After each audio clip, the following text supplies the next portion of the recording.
Hello, welcome to What the Flick, our discussion of Mad Men, the 5th episode of the 7-season mini-series. Yeah, 7.1. Right, we get these, it's less than 2 months and then sit down for a year. Plenty of time to rewatch the whole thing to that point. Just hyperanalyze. Sure. So Ryan Turek, Alonzo Duralde, Ben Mankiewicz. I've never liked Don more than right now, and I guess I'm not alone. No, this is Superman taking off the kryptonite and like flying again. You know, he is back on top. Or at least he's getting back on top, but his powers are returned, I feel. Yeah, it's not just the powers. Obviously, the dramatic moment of sort of taking charge of that, whether it works or not, but taking charge of that effort that Harry Crane informed him of to freeze him out, because as they get back in Commander cigarettes, as they get back into tobacco, whether that works or not, and it's wonderful that he made a play for it, but his manner of dealing with his station at the agency is like a little inspiring. Like where, he's on the elevator and it opens, I think, with him on the elevator and Peggy, and she's like, I want you on the team too. That means, part of the team, not running the team. And he's like, yeah, I got it. Yeah. And he's not shaking his head.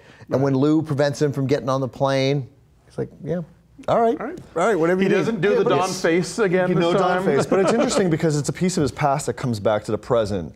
He wouldn't be in that position to talk with Harry if he wasn't, if his past didn't come up. Like he's in LA for a reason. His niece is out there. Right. If she didn't come out, he wouldn't have been there altogether. He wouldn't have gotten that information. That's true. So it's just all of these like pieces that are coming together. It's all positivity. It's all positive things. It's all good things for ever since the Freddie, get off your ass. Yeah. Go do the work. It's like he's starting to man up a little bit. Now it's all coming together. And he's and there's no shame in why he's going. Like he doesn't have to lie to anybody about why he's going to L.A. And for crying out loud, from a woman who calls him up and says, "Great, see you soon, Dick." Yeah. And he's like, "Great, see ya, bye." Like he has no. Like, there's a lot more reconciling. I love the idea that Megan is so on board for the whole Draper past that as soon as he explains who this woman is and what she needs, she's like, "Okay, yes, absolutely." We thought this was going to be awful. Yeah, but then it sort of did turn out to be awful. It did. And we were talking about this, Dave and I, about the whole idea of why does Megan get rid of her so fast? And I think it's the notion of she wants Don all to herself. Yes. Like she gets him so rarely that she does not want anybody that's going to distract from the attention that she would get. I think it's more than that, because I think that in that moment it was another recognition, because it came right after the flower child girl, whatever her name was, niece. No, the niece, pregnant niece. Right, Greta. It's the same name I made up for the Game of Thrones review last night. So she says, that Don, whatever, he doesn't just want you money and put something like that, and she goes, "Oh no, I know him well enough for that." And that's what turned Megan. A moment of her saying how well she knew Don, and it was a representation, I think, very clearly to Megan that there are still parts of Don that she just is never going to have, even if she knows of it. Sure. Like this woman knows a part of him that, in a way that she never will, and there was instant resentment and jealousy to that. Yeah, and it all comes with Megan can't handle long-distance relationships very well. I mean, that's the bottom line. It's like she's coming with this, we've heard multiple times of her going, "All right, who's at the house now, Don?" It's all these insecurities and all these fears, and then her coming into play. I think it's just Megan screwing around. And then I think her breakdown a little bit to a degree, bringing into the three-way thing. It's like her last act of desperation. Yeah, to like keep this please pay attention, together. Please be focused, please be in the moment. I'm throwing women at you now. You don't have to hide anymore. I'm in the room. I don't care if you sleep with somebody else, but let's just don't leave. Come here for me. Don't come because even then she's like, "Oh my God, what a surprise! You're coming to see me." And Don was like, "It's great. I'd be happy to see you." But great Don face during the three-way though. It's more of a what the hell is going on? Mama, no commitment. Mama, welcome to the 60s, But it's funny, but that's not even Don's thing. He's not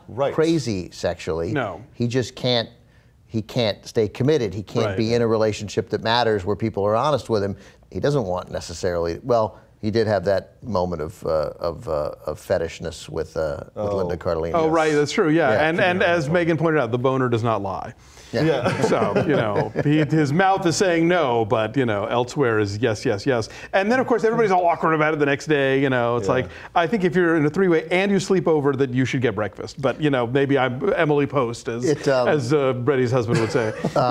What is the proper etiquette on three-ways in the morning? You let her lead. I thought that was, it's funny. I read how awkward it was, and you're saying, and of course it was awkward, but it was only as awkward as you expect it to be. It wasn't worse. Like all these things that I expect, Meghan's initial reaction to having the girl there, Meghan's, all three of their reaction in the morning, but their reaction was what I think what all of our reaction would be, which was just like, third party's gonna. Hey, and she's like, we can get. And Don's like, I can make you something to eat. She's like, I'm gonna go, and they all think, oh, thank God.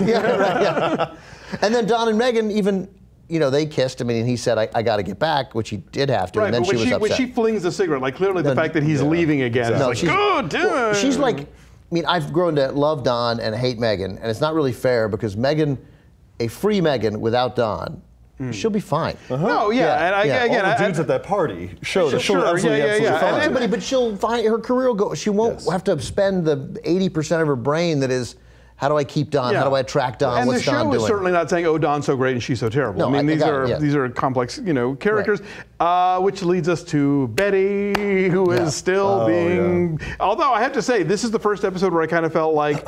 There is like a feminist Betty. There is hope yet. Right, but it's born out of repulsive behavior. Like it's born out of, to me, and I maybe I'll stand alone on this because I found myself the only guy possibly who could be cheering for Henry when he berates her and tells her to talk about the breadcrumbs and whatever you baked, because I understand his wrong language, but right venom. Like you are literally, this is not your place. You do not, when it was very clear, if you pick up one side, I do not want to talk about Vietnam. Do not make me talk about Vietnam. And he missed it. So I understood how mad she was. I get what he's saying in terms of her being a politician's wife, but I also get her thing of like, if I have to prescribe to this thing that you want me to do, I need some coaching beforehand, or else we're going to have an awkward moment at a party. Fair point. But again, going home and pouting like Sally was not a grown-up move. Then you say to him, you pull him aside there and be like, tell me what your fucking position is, and I'll support it. I'll bear it. I just hate that Betty always uses the crutch of I'm not dumb. This is the nth time that we've heard her say throughout the season, throughout the series, I'm not dumb, and it's like we know that. And then she says, I'm not dumb, I speak Italian. And it's like, oh, come on, no. But I'm going to argue, I think she is dumb. I think she's a super dumb person. Really? I think she's exceptionally dumb. She knows nothing. I think she's emotionally stunted, but She knows nothing. Dumb. I mean, she knows. She probably named 38 state capitals, but but that's all they had in 1969. But she doesn't know people at all. She didn't know Don, and when there was a wrinkle thrown into it, huge wrinkle, granted, she didn't know how to handle that. Yeah. She doesn't know Henry. She didn't know why that was. She's a shitty mother. She's a horrific mother. I mean, just a So, and I think that comes out of a complete lack of sort of awareness of the people around you, and not just the random people around you, but the people that matter. She can't even hold a conversation. So I gotta count that as dumb. And do I love sass-mouth Sally Draper. That was. Yeah, she was great, and then a very sweet scene with her. Bobby, who was growing an ulcer with Betty's name on it. That kid. Let's talk about Ginsberg versus the computer. Oh man. Talk about going off the deep end here now. I wish I would have liked a little more setup, like in previous episodes of that. That really kind of seemed to come out of nowhere. I think it does because it's so dramatic. Except I think if you think back then about Ginsberg, like he's a guy who's been on the surface of neurotic for a very long time. So I'm not. In a sense, you're like, I did. I initially reacted like that's too much, but they've given us like 4 years of a really somebody who was always on the verge anyway. That kind of weird pushing thing. a little bit with the examples of the last episode when the computer came in, him with like dealing with the couch and him just kind of like, ranting and raving. But I feel, yes, you're right. It could have gone a little bit more smooth or a little bit a slower transition. When the Although episode it did provide us real quick. I'm sorry. It does provide us with then it makes it a tremendous shock. I mean, that is not. Yeah, definitely. It was like, whoa, Sorry, what's in the box?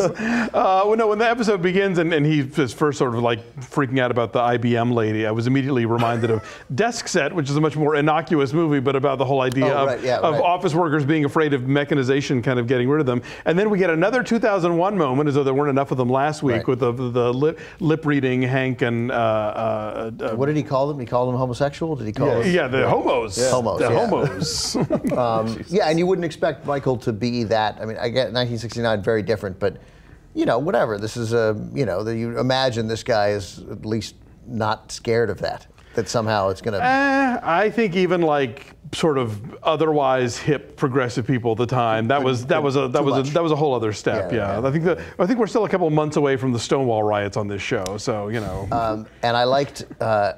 but you know, and Peggy, just at the sort of the moment when she has become reprehensible in many ways, but she rallied back, and her reaction to when he said the homos, she's like, what? Like, and it was both, there was a degree of, no way, I don't care, what are you talking about? Yeah. Like, it's not, and then she'd had that screaming fight with the kid, the neighbor from upstairs. And now he's over watching I know, TV. they're just hanging out watching TV, which is sweet. I thought that was a really nice thing. Yeah. True. So I like So yeah, did we cover our bases? There was a lot of Lou Avery's little comic books, you know. Oh, comic yes, books. yes. You can't not talk about Lou. No, definitely. Yeah, Lou is. Oh my God, Lou. they are really Down with Lou.